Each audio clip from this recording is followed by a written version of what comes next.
Just relax, relax. Kepada anak-anak,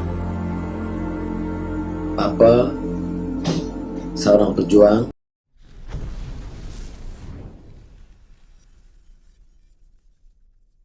bercerita mengenai perjalanan karya politik Datuk Seri Anwar Ibrahim yang berliku sebelum beliau diangkat sebagai Perdana Menteri Malaysia ke-10.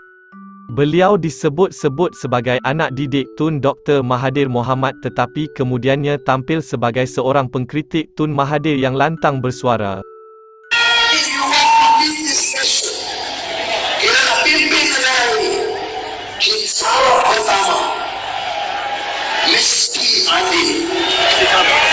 Mesti jaga semua. Pada tahun 1968, beliau pernah dilantik menjadi Presiden Persatuan Kebangsaan Pelajar Islam Malaysia sehingga 1971. Kemudian beliau merupakan pengasas bersama Angkatan Belia Islam Malaysia pada tahun 1971 dan dipilih sebagai Presiden Majlis Belia Malaysia. Anwar kali pertama dipenjara pada tahun 1974 di Kamunting, Perak selama 20 bulan di bawah Akta Keselamatan Dalam Negeri ISA kerana terlibat dalam gerakan pelajar selepas mengetuai demonstrasi pelajar terhadap kemiskinan dan kelaparan di kawasan luar bandar.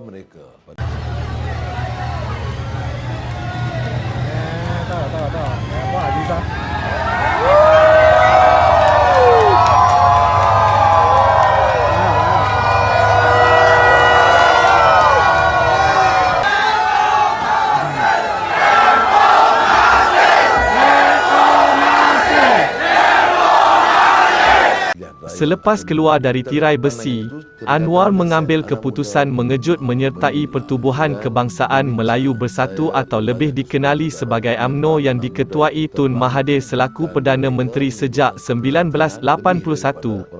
Terus melebarkan sayapnya dalam UMNO. Kerjaya politiknya menjadi cemerlang dan setahun selepas menyertai Parti Keramat itu, beliau dilantik sebagai Menteri Kebudayaan Belia dan Sukan pada tahun 1983. Pada tahun 1984, Anwar mengetuai Kementerian Pertanian Malaysia sebelum menjadi Menteri Pendidikan pada tahun 1986. Ketika itu, Anwar berkemungkinan besar akan dilantik timbalan Perdana Menteri setelah memegang portfolio Menteri Pendidikan. Ternyata ramalan menjadi realiti. Pada tahun 1993, Anwar menjadi timbalan Perdana Menteri selepas dipilih sebagai naib Presiden UMNO untuk menewaskan Tun Ghaffar Babar yang diramal sebagai pengganti Tun Mahathir pada ketika itu. Setelah menjadi orang kedua terpenting dalam negara, hubungan Anwar dan Tun Mahathir menjadi rapat ibarat isi dengan kuku dan boleh dikatakan seperti hubungan anak dan bapa. Beliau juga pernah dilantik sebagai Perdana Menteri sementara ketika Tun Mahathir memutuskan untuk mengambil cuti selama 2 bulan pada tahun 1997. Namun setelah itu, hubungan Anwar dan Tun Mahathir merosot akibat perbezaan pandangan semasa mentadbir negara. Anwar juga semakin lantang bersuara mengkritik budaya nepotisme dan kronisme dalam UMNO sebagai punca utama rasuah dan penyalahgunaan bajet negara. Anwar seterusnya dipecat daripada UMNO dan kehilangan jawatan timbalan Perdana Menteri pada September 1998. Peristiwa yang mendorong kelahiran gerakan reformasi di ibu kota dan seluruh negara.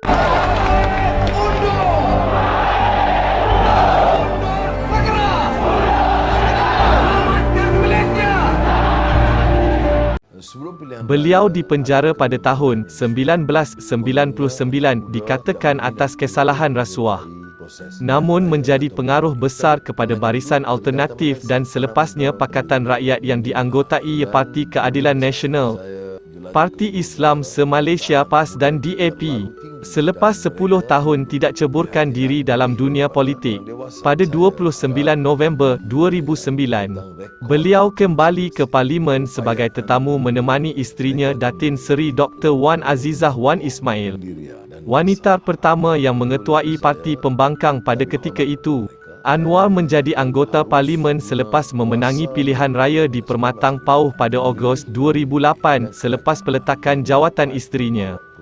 Pada tahun 2015, Anwar sekali lagi dipenjara selama 5 tahun di penjara Sungai Buloh dan kemudian selepas menerima pengampunan diraja dari Sultan Muhammad ke-5, beliau dibebaskan dari penjara pada 16 Mei 2018 selepas Pakatan Harapan memenangi pilihan raya umum ke-14 pada 9 Mei 2018.